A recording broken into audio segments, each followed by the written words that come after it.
Hello friends, मैं अंकित कुमार स्वागत करता हूं आपके अपने यूट्यूब चैनल कसूबे स्टडी पॉइंट में। हम आपको सॉल्व करा रहे थे 7/9/2022 को जो यूपी एनएचएम के द्वारा सीएचओ का एग्जाम हुआ था, उसी का क्वेश्चन पेपर हम आपको सॉल्व करा रहे हैं, जिसकी प्रीवियस 2 क्लास हम कर चुके हैं और तीसरी क्लास हम लेकर के आए हैं, जिसपे हमने पहली 2 क्लास में 30 क्वेश्चन सॉल्व कर लिए थे।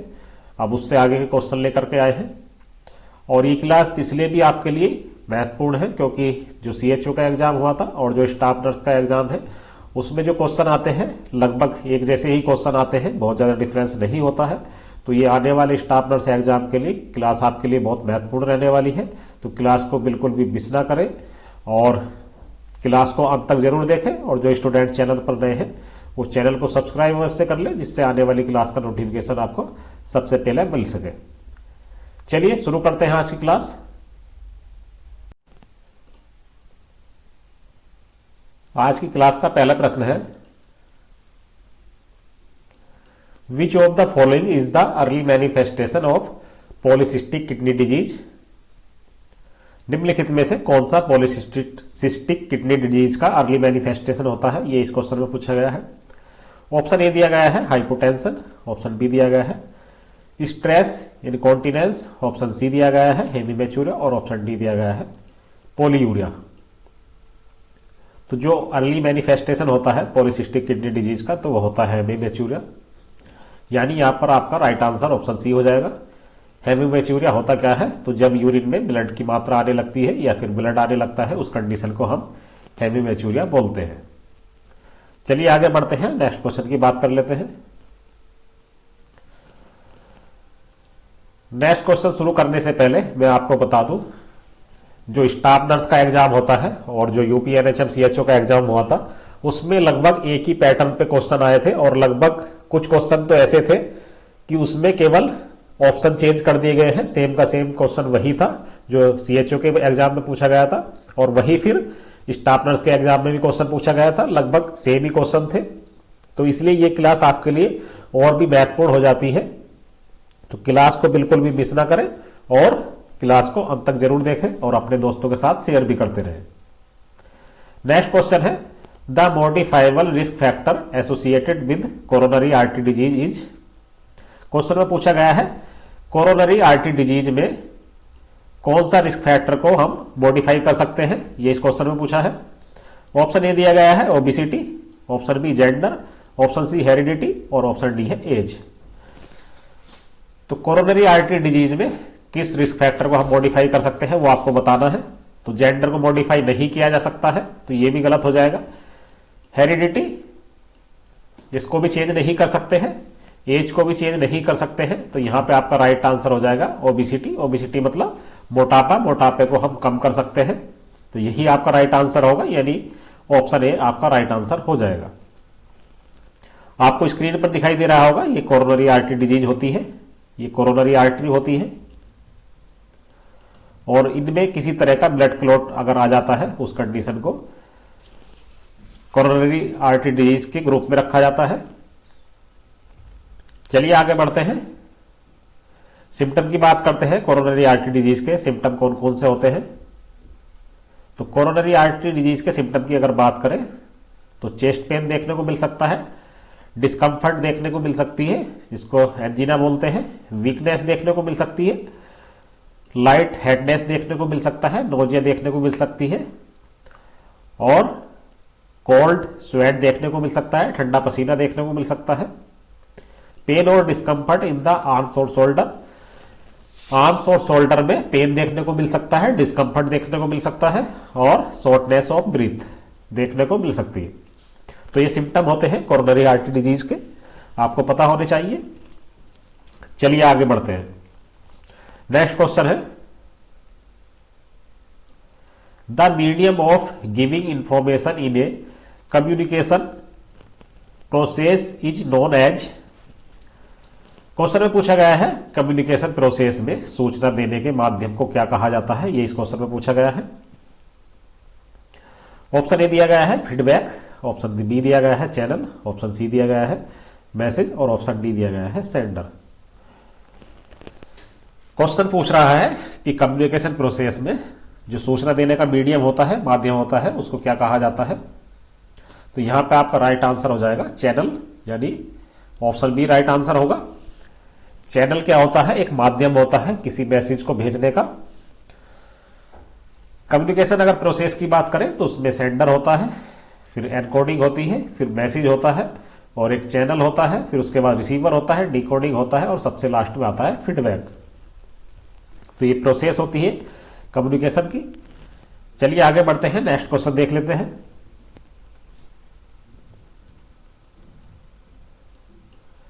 What advice is given to a pregnant woman about the requirement of folic acid? यहां पे पूछा गया है कि आप एक प्रेग्नेंट वुमन है और उसको फोलिक एसिड की कितनी मात्रा एडवाइज करेंगे, ये इस क्वेश्चन में पूछा गया है। ऑप्शन ए दिया गया है 500 milligram per day, option B दिया गया है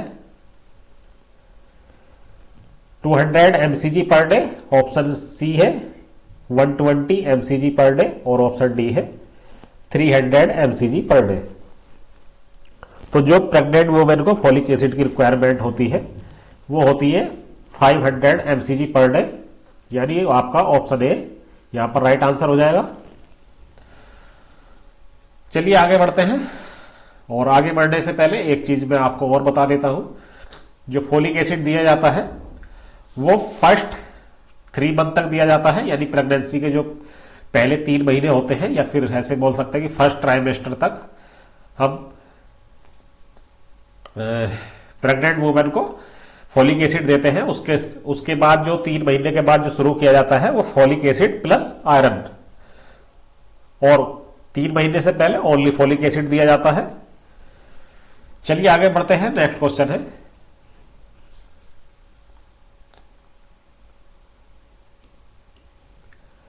which of the following is a group approach in health communication. Question में पूछा गया है कि निम्नलिखित में से हेल्थ कम्युनिकेशन में ग्रुप अप्रोच क्या होता है, यह आपको बताना है। ऑप्शन ए दिया गया है home visit, option B poster, option C panel discussion और ऑप्शन डी है फोल्क मेथड। तो यहां पे आपका राइट आंसर हो जाएगा पैनल डिस्कशन। और पैनल डिस्कशन की अगर बात करें कि ये होता क्या है, तो पैनल डिस्कशन एक स्पेसिफिक सेशन होता है, सेशन का प्रारूप होता है जिसमें लोगों का एक ग्रुप शामिल होता है जो एक बैठक या सम्मेलन में विचारों का आदान प्रदान करते हैं, उसको हम पैनल डिस्कशन बोलते हैं। चलिए आगे बढ़ते हैं, नेक्स्ट क्वेश्चन देख लेते हैं।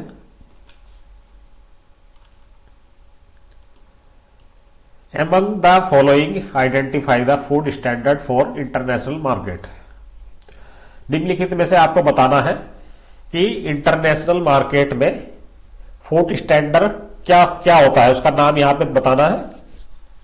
ऑप्शन ए दिया गया है कोडेक्स एलाइमेंट्रियस, ऑप्शन बी दिया गया है एक मार्क स्टैंडर्ड, ऑप्शन सी है ब्यूरो ऑफ इंडियन स्टैंडर्ड और ऑप्शन डी है PFA स्टैंडर्ड।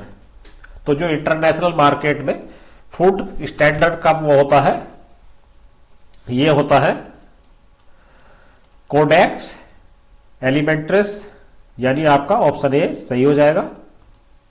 राइट आंसर आपका ऑप्शन ए होगा। अगर इंडिया की बात करें तो इंडिया में जो फूड स्टैंडर्ड होता है वो होता है एक मार्क। आपने देखा होगा जो खाने पीने वाली चीजें होती हैं पैकिंग वाली, उस पे एक निशान लगा होता है एक मार्क का, तो वो इंडियन स्टैंडर्ड का होता है। चलिए आगे बात करते हैं अगले क्वेश्चन की।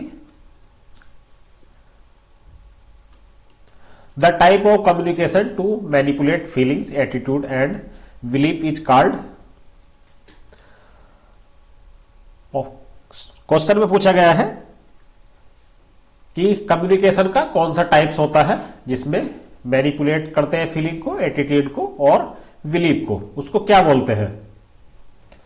ऑप्शन ए दिया गया है verbal vertical communication, option B दिया गया है परसुएशन कम्युनिकेशन, ऑप्शन सी है हॉरिजेंटल कम्युनिकेशन और ऑप्शन डी है वर्बल कम्युनिकेशन। यहां पे आपका राइट आंसर हो जाएगा persuasion communication.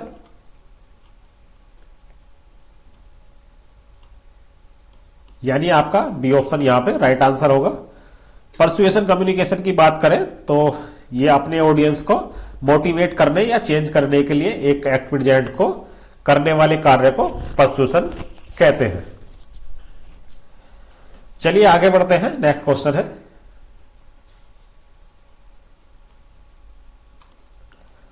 The all exclusive act governing food standard in India is.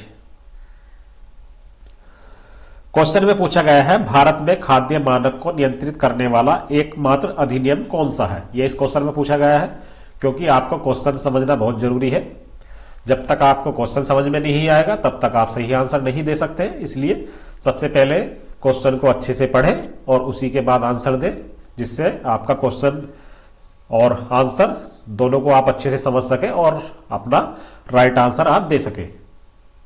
तो क्वेश्चन में पूछा गया है भारत में खाद्य नियम को नियंत्रित करने वाला एकमात्र अधिनियम कौन सा है।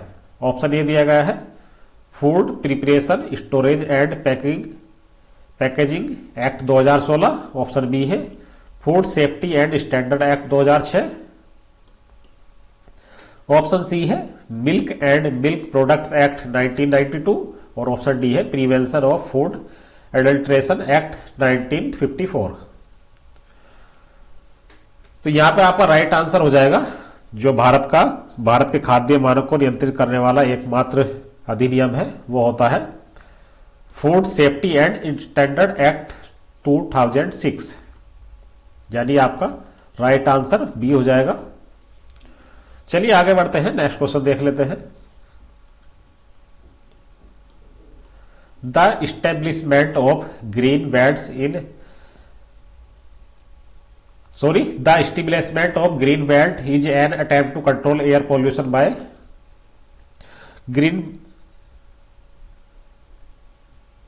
ग्रीन बेल्ट जो होती है वो किस तरह से एयर पॉल्यूशन को कंट्रोल करती है वो आपको बताना है।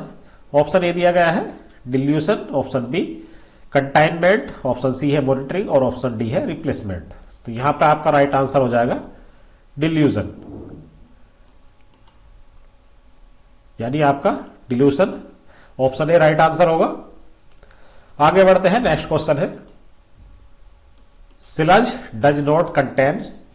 क्वेश्चन में पूछा गया है कि स्लज में क्या नहीं होता है।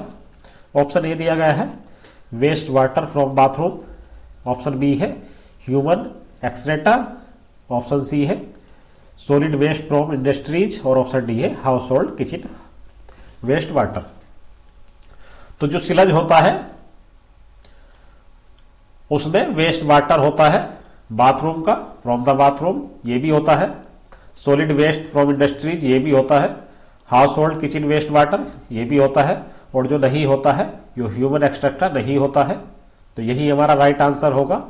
जो मानव अवशिष्ट है वो स्लज में नहीं होता है, तो यही आपका राइट आंसर हो जाएगा। यानी ऑप्शन बी आपका राइट आंसर होगा।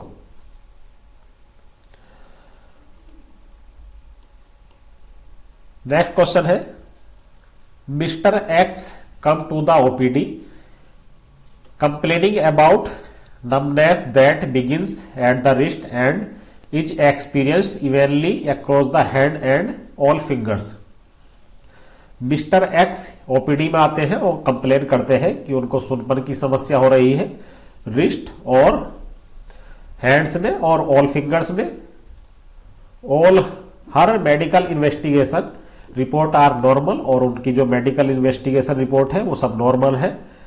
And underlining pathology is unable to be found, और जो भी पैथोलॉजिकल रिपोर्ट्स वगैरह है उनसे कोई डायग्नोस निकल के नहीं आ रहा है, किसी तरह की कोई क्या प्रॉब्लम है ये फाइंड नहीं कर पा रहे हैं। What will be the most probable diagnosis for her, तो उसके लिए मोस्ट प्रोबेबल डायग्नोसिस क्या होगा ये आपको बताना है। ऑप्शन ए दिया गया है लाबेला इंटरफेरेंस, इंडिफरेंस, ऑप्शन बी है ग्लोब एनेस्थीसिया, ऑप्शन सी है ग्लोब पैरालिसिस और ऑप्शन डी है मुनचाउसिन बाय प्रॉक्सी।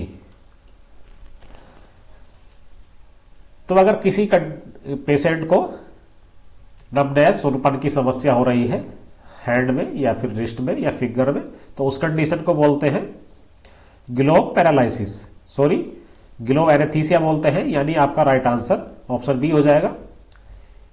ये आपको स्क्रीन पे दिखाई दे रहा होगा, यहां पर सुनपन है और इसी कंडीशन को ग्लोब एनेस्थीसिया बोलते हैं। होता क्या है ग्लोब एनेस्थीसिया, एक बार अच्छे से समझ लेते हैं। ये एक सेंसरी कन्वर्जन होता है, सेंसरी कन्वर्जन सिस्टम होता है, जिसमें होता क्या है फंक्शनल लॉस हो जाता है और सेंसिटिविटी लॉस हो जाती है in the hand and part of four arm और हाथ के पार्ट्स में फंक्शनल लॉस ऑफ सेंसिटिविटी, यानी जो संवेदनशीलता होती है उसके फंक्शन लॉस हो जाते हैं, उस कंडीशन को ग्लोब एनेस्थीसिया कहा जाता है। तो आज की क्लास हमारी यही तक थी। उम्मीद करता हूं ये क्लास आपके लिए हेल्पफुल रहेगी और आपको अच्छे से समझ में भी आ गया होगा। जो चीज समझ में ना आई हो उसको आप कमेंट बॉक्स में कमेंट करके बता सकते हैं, उसको हम अगली क्लास में डिस्कस कर लेंगे। और इस क्लास को अपने दोस्तों के साथ भी शेयर करते रहें, जिससे अधिक से अधिक लोगों तक ये क्लास पहुंच सके, और क्लास को लाइक करना ना भूलें। तो आज की क्लास को हम यही समाप्त करते हैं। जय हिंद, जय भारत।